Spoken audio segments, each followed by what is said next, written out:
Hey guys, Scott Jawlinski, ModernSamuraiProject.com. Recently, I was on Ballistic Radio, and I think I did a pretty good job. I guess I didn't look like an asshole, so that's a passing grade for me.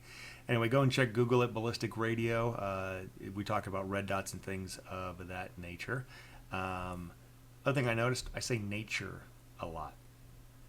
Anyway, um, so one of the things we talked about was the berm drill. I didn't come up with this.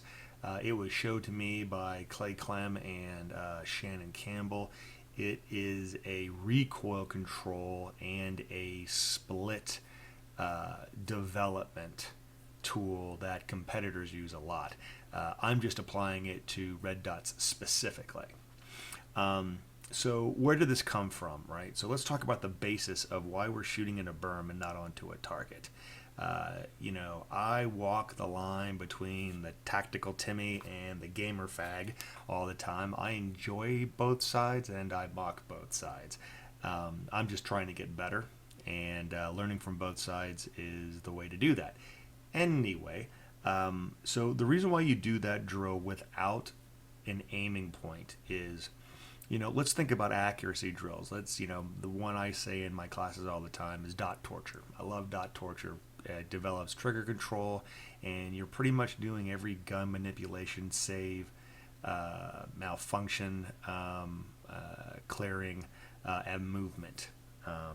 You're doing as much on the square range as you can do in dot torture. That said, when you're doing dot torture, do you do it as fast as you possibly can? I mean, you can. It's not the point of dot torture. At that point, it just becomes a target.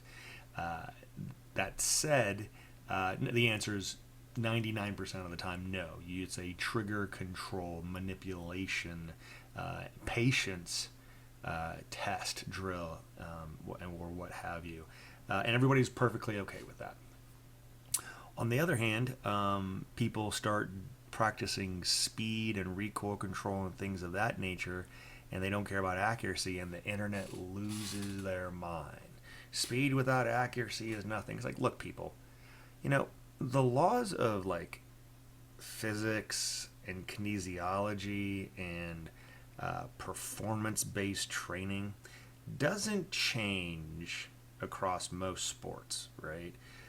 What makes you better in tennis will make you better in basketball, will make you better in football, yada, yada, yada. But all of a sudden, you put a gun in somebody's hand, and all that shit changes.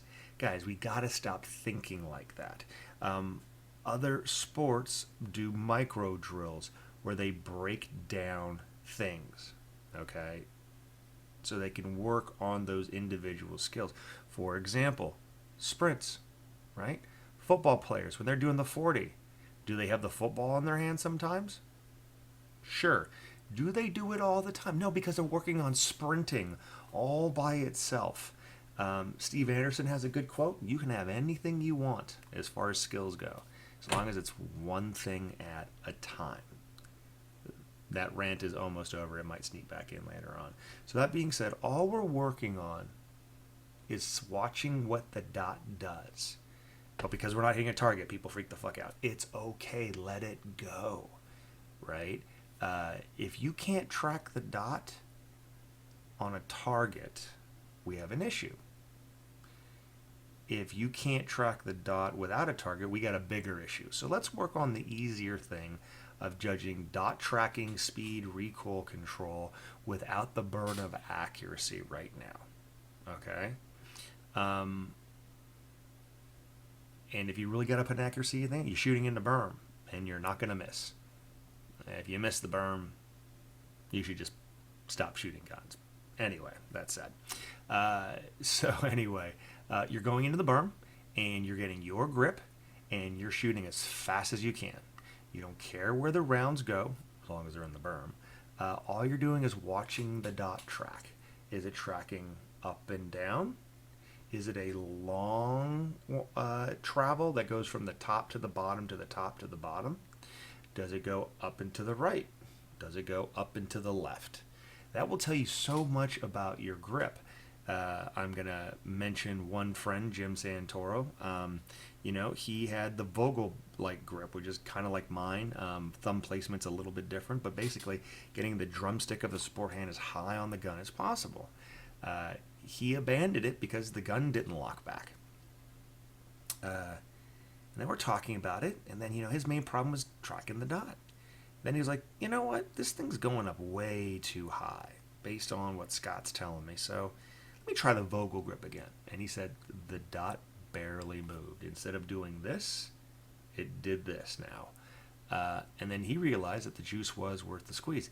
He didn't want to do it before because the gun didn't lock back. We talked about that a little bit. And again, dude, I'm all interested in self-defense. I don't teach it. I don't teach tactics and stuff like that. That's not my lane, right? But I'm a human interested in tactics. And, what occurs to me is, man, you got a Glock 17, right? Say it's a 19, you got 16 rounds, 17, 34, or, a larger size plastic gun or whatever. You got 18 rounds. Man, if you can't solve your problem in 18 rounds, you got a lot of problems, man. Of which reloading is the least.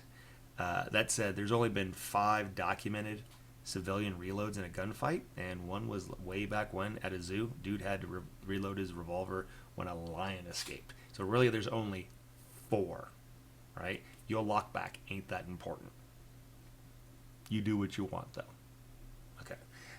So anyway, so what he discovered was that grip, when he went back to the Vogel type grip, the high drumstick of the support hand grip, dot didn't move, and it helped his iron sight shooting. Okay, so what I want you guys to do is, again, just go to the range. If you only have a square indoor range, man, just don't put up a target. Shoot into the backer or turn your target around so there's no thing. Just get zen with the dot. See what happens. Adjust your grip. Get your hand higher on the grip. Relax your thumbs. Tense your thumbs. Relax your grip. Put on a murder grip. See what happens. It's really going to change on what you do. Another suggestion is, if you shoot with 2x4s with your shit all locked out, let's try and bend those elbows. The analogy that I always use is that if you took your car to get shock absorbers and the guy at the car shop said, okay, well, we're running a special on 2x4s instead of shock absorbers. Would you like those? No, of course you wouldn't. So then when we go out and shoot, why do we shoot with locked out 2x4s? Let's stop that, right? And if you're saying it's better, I will put my recoil control up against anybody, okay? And my arms have been popped so much in jiu-jitsu, because I suck, but they've been popped so many times in jiu-jitsu, I can't straighten them out. And I'll put my recoil control up against anybody. That's not a braggadocio thing. It's just a data thing. Go look at it, okay? So if you can't, and I'm not tired. I see guys locking their shit out, man, and after 150 rounds, they are toast. Meanwhile, I go out of session, I'll shoot 300, 400, 500 rounds. I'm like, what's next? What's next? Anyway, just something to think about. If you're having a hard time tracking the dot and recoil, that's what you need to do. Go find a berm, go find a black cardboard banker or backer, or take your target and just go fast.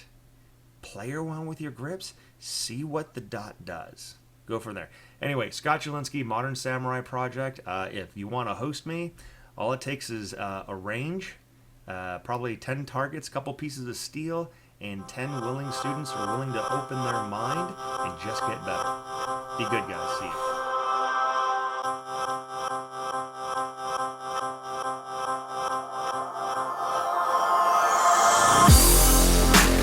Aim for the head, go for the throat. 1 for the money and 2 for the show. Shooting like stars to travel the globe. Zooming your view like a Truman alone. Root of the bone.